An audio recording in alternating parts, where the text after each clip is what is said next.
Hello aspirants, Indian polity one liner series के under आज हम पढ़ेंगे आर्टिकल नंबर 368 के बारे में। देखिए, यस मैंने आपको कहा था कि हम इंपॉर्टेंट कॉन्स्टिट्यूशनल अमेंडमेंट्स पढ़ेंगे नेक्स्ट वीडियो में, बट वहाँ तक जाने से पहले हमें डील करना पड़ेगा आर्टिकल 368 के साथ। हमें समझना पड़ेगा कि ये अमेंडमेंट वर्ड का मीनिंग क्या होता है, ठीक है, क्या टाइप्स भी हैं कुछ अमेंडमेंट्स के, वो सब हमें पढ़ना है, ठीक है। तो ये हमारा सेकेंड लास्ट या थर्ड लास्ट वीडियो हो सकता है, ठीक है। इसके बाद हम constitutional amendments and types of bills, ये हमारे मेन टॉपिक्स हैं। अब एक के दो वीडियोस कितनी बनती हैं एक टॉपिक पे, वो टाइम के साथ ही पता चलेगा। प्लस एक स्टूडेंट का मुझे मैसेज आया था कि ma'am majority of the topics are missing in Indian polity series.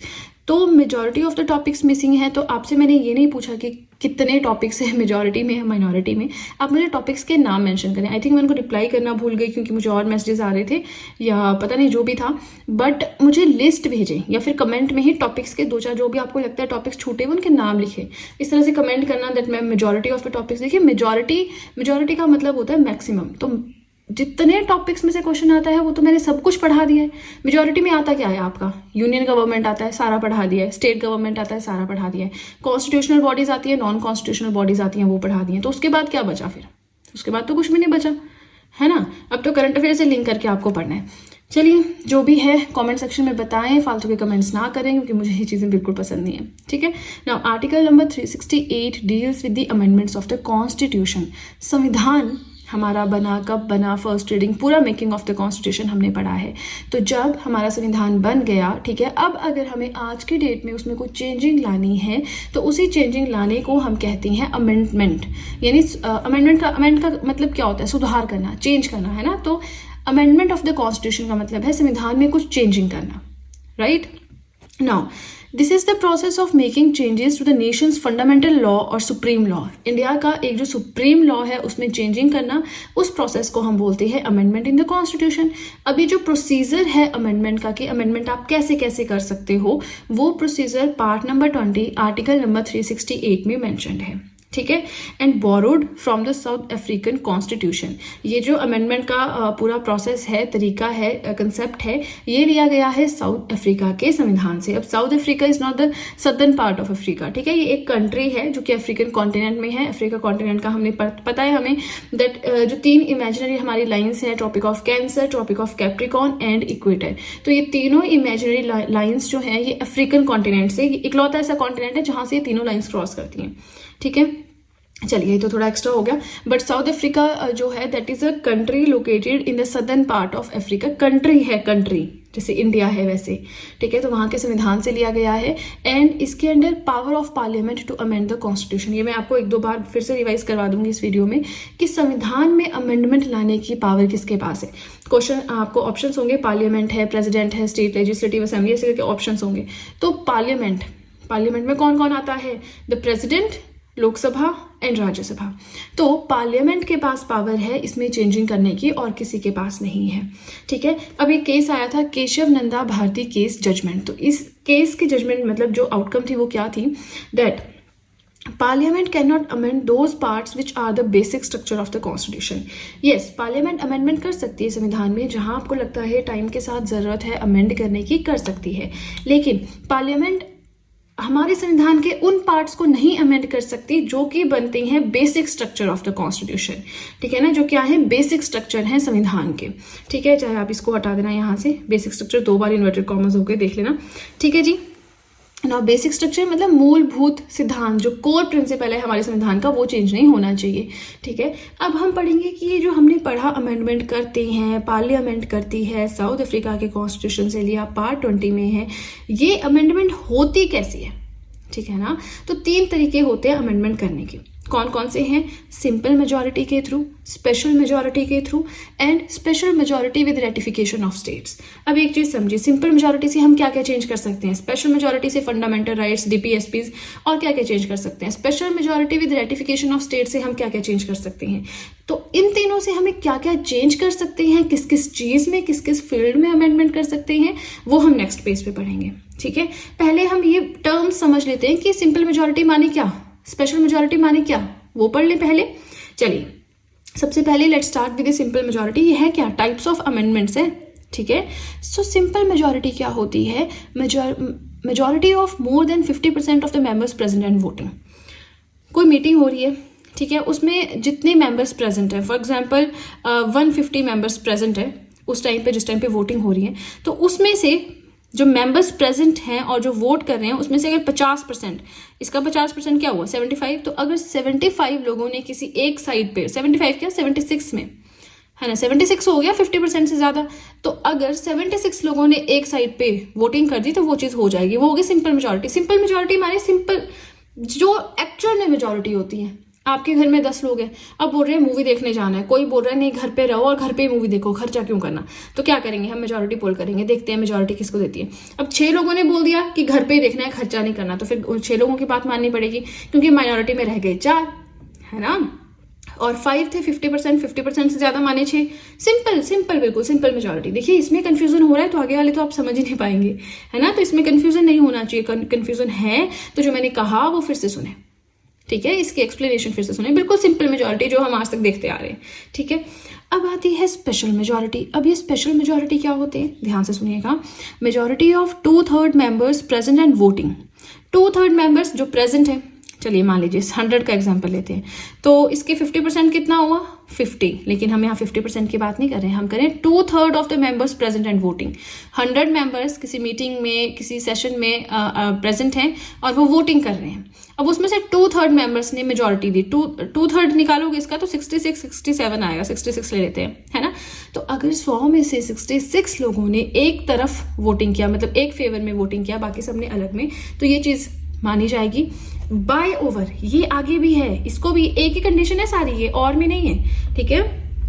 Majority of 2/3 members present and voting by over 50% of the total strength of the house. लेकिन ये जो 66 बन रहा है ना, ये जो 2/3 बन रहा है, ये पूरे हाउस का 50% होना चाहिए। अब मान लीजिए 100 लोग थे, उसमें से 66 ने एक साइड पे वोटिंग की, लेकिन जो टोटल मेंबरशिप है हाउस के, जो टोटल मेंबर हैं वो है 200, तो 200 पे 66 लोग, ये नहीं चलेगा, ठीक है। दूसरा केस ले लेते हैं कि मान लीजिए टोटल लोग हैं आपके 120, उसमें से 100 लोग सेशन में थे, 66 ने एक साइड पे हाँ कर दी, तो अभी 66 जो है, क्या ये 50% है टोटल मेंबरशिप का? यस है, 60 होता है ना इसका हाफ, है ना, तो 66 उससे ज्यादा है। अब 50% स्ट्रेंथ से ज्यादा होना चाहिए, जो हम इसको कैलकुलेट करेंगे, जो कि 66 है। 66 है तो 120 से 66 50% से ज्यादा है, तो ये हो गई हमारी स्पेशल मेजॉरिटी। समझ आ गया, एग्जाम्पल से समझाया, बहुत सिंपल है। इसमें 50% of the total members present and voting, 2/3 of the total members present and voting by over 50% of total strength of the house. थोड़ा सा कॉम्प्लिकेटेड है, 3-4 बार पढ़ेंगे समझ आ जाएगा। नाउ थर्ड वन, ये बहुत सिंपल है, नाम लग रहा है भारी भरकम, ऐसा कुछ नहीं है इसमें, ये स्पेशल मेजॉरिटी से भी ज्यादा सिंपल है, ठीक है। Now special majority with ratification of states, यानी यहाँ पे स्टेट्स की आपको हाँ चाहिए, है ना, स्टेट्स की हाँ चाहिए। तो ऐसी कौन सी चीजें हैं जहाँ पे आपको स्टेट की हाँ चाहिए, चलिए देखते हैं। सबसे पहले कंडीशन बोलती क्या है, that special majority by both the houses. अब स्पेशल मेजॉरिटी क्या होता है, कंसेप्ट हमने समझ लिया, फिर से इसको रिवाइज नहीं करेंगे। स्पेशल मेजॉरिटी दोनों हाउसेज से पास हो जाए, ठीक है, हो गया। Plus require consent of half of the states legislature bye simple majority. अब कितनी स्टेट्स हैं इंडिया में, 28 है, इसका हाफ कितना होता है, 14 होता है। अगर 14 स्टेट लेजिस्लेचर्स ने सिंपल मेजॉरिटी के साथ अपना कंसेंट दे दिया कि हाँ जी इसको आप कर दो पास, इस बिल को, 28 में से 14 स्टेट्स ने अपना कंसेंट दे दिया कि हाँ, और कंसेंट कैसे दिया, सिंपल मेजॉरिटी के साथ कि हाँ इस बिल को पास कर दो, तो कंसेंट मिल गया कंट्री की आधी स्टेट्स का, प्लस स्पेशल मेजॉरिटी से तो दोनों हाउसेज में पास हो ही गया है, तो फिर इसके अंडर बिल्स पास होते हैं, ठीक है। And no time limit for states consent, state को आपने बिल भेजा है देखने के लिए, तो कोई टाइम पीरियड नहीं है कि 1 महीने में, 14 दिनों में, 21 दिन में वो देख के आपको हाँ या ना भेजें, उनके पास कोई टाइम पीरियड नहीं है, वो दे कंसेंट ना दें वो अलग चीज है। अब ये कहाँ पे चाहिए आपको special majority with ratification of states, कहाँ जरूरत होती है, required when federal structure needs to be amended, जहाँ पे स्टेट्स की में भी कुछ चेंजिंग लानी है, वहीं पे जरूरत है ना, ऐसे तो जरूरत नहीं है। ये तरीका अमेंडमेंट का आपको वहां पे चाहिए होता है जहां पे फेडरल स्ट्रक्चर जो है इंडिया की वो अमेंड करनी है, उसमें सुधार करना है। अच्छा ठीक है, फेडरलिज्म क्या होता है, फेडरल स्ट्रक्चर क्या होता है, ये हमारा इंडिया है, इंडिया क्या कोई भी कंट्री है, ठीक है। तो फेडरल स्ट्रक्चर में क्या होता है, 2 तरह की गवर्नमेंट्स होती है, एक तो होती है जो पूरी कंट्री को रूल करती है, ठीक है, जो कि हो गई हमारी सेंट्रल गवर्नमेंट। कहाँ है इनकी सीट दिल्ली में है, जो पूरी कंट्री को गवर्न करेगी। लेकिन कंट्री में यहाँ पे मान लीजिए फार्मर्स को इशू है, यहाँ पे मान लीजिए बेरोजगारी बहुत है, यहाँ पे मान लीजिए मर्डर क्राइम रेट बहुत ज्यादा है, तो हर एक जगह को कैसे एडमिनिस्टर करेगा। तो अब क्या होता है, कंट्री में एक साइड पे तो पूरी कंट्री को गवर्न किया जाता है, लेकिन उसके बाद दूसरी साइड में इसमें कुछ यूनिट्स बना दिए जाते हैं। जैसे ये यूनिट हो गया, ये हो गया, ये हो गया, ये हो गया, ये हो गया, समझ रहे हैं। ये यूनिट्स क्या कहलाते हैं, इंडिया के केस में ये स्टेट्स कहलाते हैं। अच्छा, यूएसए के केस में ये स्टेट्स कहलाते हैं। अब जैसे रशिया के केस में आई थिंक ये रिपब्लिक्स कहलाते हैं, कहीं पे इनको प्रोविंसेस कहते हैं, आई थिंक ब्रिटेन में प्रोविंसेस कहते हैं। तो ऐसे अलग अलग जगह पे इन यूनिट्स को अलग अलग नाम दिया हुआ है।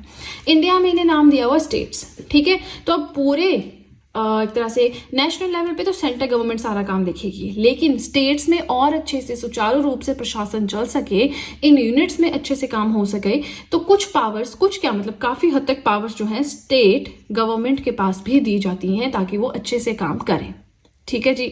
लेकिन पूरा ज्यादातर कंट्रोल सेंट्रल गवर्नमेंट के पास होता है, लेकिन स्टेट गवर्नमेंट के पास भी पावर्स होती है। हमने पढ़ी है हमारी यूनियन लिस्ट है, स्टेट लिस्ट है, कॉन्करेंट लिस्ट है। तो स्टेट लिस्ट में जो सब्जेक्ट्स हैं उनके पास एक्सक्लूसिवली रूल बनाने या लॉ बनाने की पावर स्टेट गवर्नमेंट के पास है। हो गया। तो ये जो पूरा स्ट्रक्चर है जिसमें पावर वर्टिकली डिवाइडेड है, एक लेवल पे तो सेंटर पूरा काम देखती है, दूसरे लेवल पे इन्होंने ऑटोनॉमस पावर दी है स्टेट को, वो भी काम देखती है। तो ये जो डिस्ट्रीब्यूशन ऑफ पावर है between central government and state government is known as the federalism, और you can say that this type of structure in a country is known as the federal structure. Simple है ना। चलिए, अब मुझे नहीं लगता आपको यहाँ पे कंफ्यूजन होना चाहिए, क्योंकि ये चीजें ना बार बार यूज होती हैं। हम पढ़ते हैं, वहां पे वोटिंग हुई, बिल्स में भी ये चीजें आएंगी ना, बिल्स में ये चीजें आएंगी, इसलिए मैं पढ़ा रही हूँ। अभी हम ये पढ़ लेते हैं, उसके बाद हम कॉन्स्टिट्यूशनल अमेंडमेंट्स पढ़ेंगे, लास्ट में हम टाइप्स ऑफ बिल्स पढ़ेंगे, ठीक है। Fine, any question let me know in the comment section. और अगेन कहूंगी, देखिए मुझे बताएं कि कोई टॉपिक्स बचे हैं फालतू, ऐसे नहीं कि मैं majority of the topics are missing, then tell me the name of the topics ना विच आर मिसिंग। मुझे नाम बताएं उन टॉपिक्स का, मुझे नहीं जानना क्या है क्या नहीं है, मुझे बस नाम बताएं टॉपिक्स का कि ये छूटे हैं, ताकि मैं उन पर फटाफट से नोट्स बनाऊं, स्टडी करूं उनको और फिर वीडियो रिकॉर्ड करूं, ताकि आपका फिर पूरा पॉलिटी एक ही जगह हो जाए। फिर आपको ऐसे नहीं कि अरे ये टॉपिक तो रह गया है ना। तो मैं आपसे पूछ रही हूँ, अपने एंड पे मैंने जो भी इंपॉर्टेंट टॉपिक्स हैं वो करवा दिए। आपको जुडिशियल रिव्यू हो गया, आपका जुडिशियल एक्टिविज्म हो गया, आपके PIL हो गया, छोटे छोटे टर्म्स में तो मैंने आपको अच्छे से एक टॉपिक एक वीडियो में कराई है। तो उससे ज्यादा आई डोंट नो आप क्या चाह रहे हैं इस तरह के कमेंट्स करके, पर जो भी है ठीक है। अब सीधे चलते हैं अपने नेक्स्ट पेज की ओर।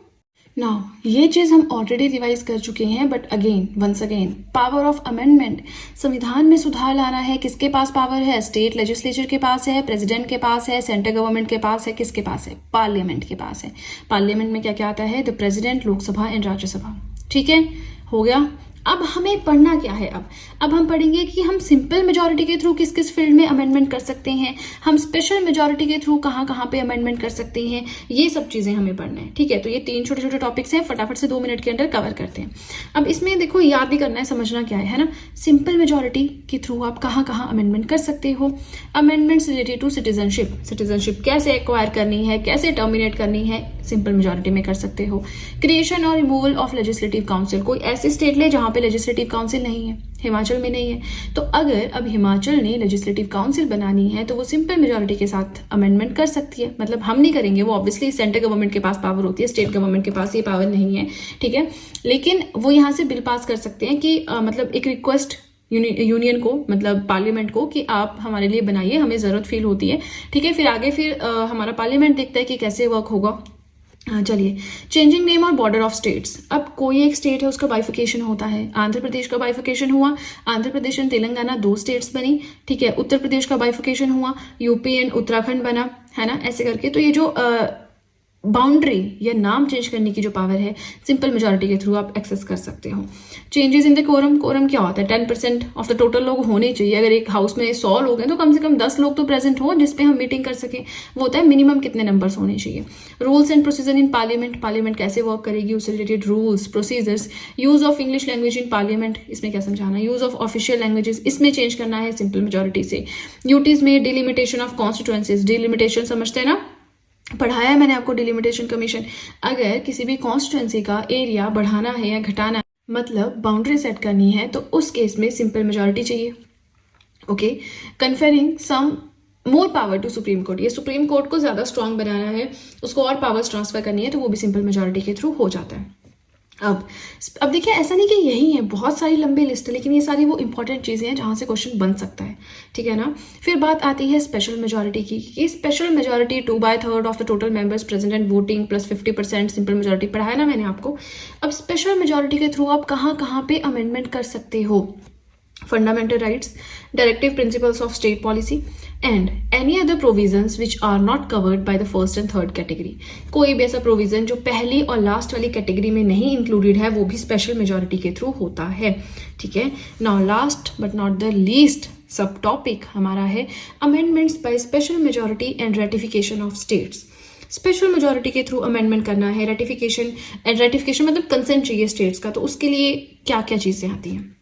Changes in the executive powers between centre and state, changes in the legislative powers between centre and state. तो सेंटर स्टेट रिलेशन में अगर चेंजिंग करनी है, सेंटर के पास कितनी एग्जीक्यूटिव पावर्स हैं, स्टेट के पास कितनी है, लॉ बनाने की पावर कितनी सेंटर के पास है, कितनी स्टेट के पास है, ये जो पावर्स का डिस्ट्रीब्यूशन है बोथ इन एग्जीक्यूटिव और लेजिस्लेटिव केस, ये डिसाइड होता है by this type of amendment, ठीक है। Election of president in its manner, president का इलेक्शन कैसे होगा, उसका मैनर क्या है, वो सब कुछ इसके थ्रू होता है। Powers to amend the constitution, अच्छा संविधान में जो हमें अमेंडमेंट करना है, जो हम टॉपिक पढ़ रहे हैं, यानी कि आर्टिकल 368, इसमें खुद में अगर आपको अमेंडमेंट करनी है ना, तो आप इस प्रोसीजर से कर सकती हैं, ठीक है। चलिए, आई नो वीडियो थोड़ा सा लेंथी हो गया, आपके लिए मैं हमेशा 10 मिनट की वीडियो ही रिकमेंड करती हूँ, कि आप कहते हैं ना शॉर्ट वीडियोस चाहिए, तो कोशिश करती हूँ कि शॉर्ट रहे, बट पढ़ाते पढ़ाते थोड़ा खो जाती हूँ। तो बस ये था हमारा आज का टॉपिक, बहुत ऐसे नहीं था, लेकिन अंडरस्टैंडिंग होनी चाहिए। सिंपल मेजॉरिटी क्या है, स्पेशल मेजॉरिटी कहाँ है, क्या है, ये कुछ बीच बार बार ना ये वर्ड्स यूज होते हैं जब हम पढ़ते हैं कोई भी चीज़, फिर हम कंफ्यूज हो जाते हैं कि अरे ये क्या है, ठीक है ना। चलिए, ये हमारा हो गया आज का टॉपिक कंप्लीट। नेक्स्ट वीडियो में हम इंपॉर्टेंट कॉन्स्टिट्यूशनल अमेंडमेंट्स पढ़ेंगे, 2 या 3 पार्ट्स में मैं आपको पढ़ाऊंगी, ठीक है। तो जो भी रहता है पता चल जाएगा। उसके बाद हम टाइप्स ऑफ बिल्स पढ़ेंगे। तो अभी देखिए, 1 दिन का टाइम है आपके पास, कमेंट सेक्शन में बता दें मुझे टॉपिक्स के नेम, बस इतना सा मैं पूछ रही हूँ। एक बार कंप्लीट हो गया, फिर उसके बाद मुझे मत कहिएगा मैम ये छूट गया वो छूट गया, ठीक है। चलिए, तो आज के लिए इतना ही। वीडियो पसंद आए तो लाइक ज़रूर कीजिएगा, चैनल को ज़रूर सब्सक्राइब करें, बेल आइकन को प्रेस करें, सो दैट मैं जैसे कोई वीडियो अपलोड करूँ सबसे पहले नोटिफिकेशन आपके पास पहुंचे।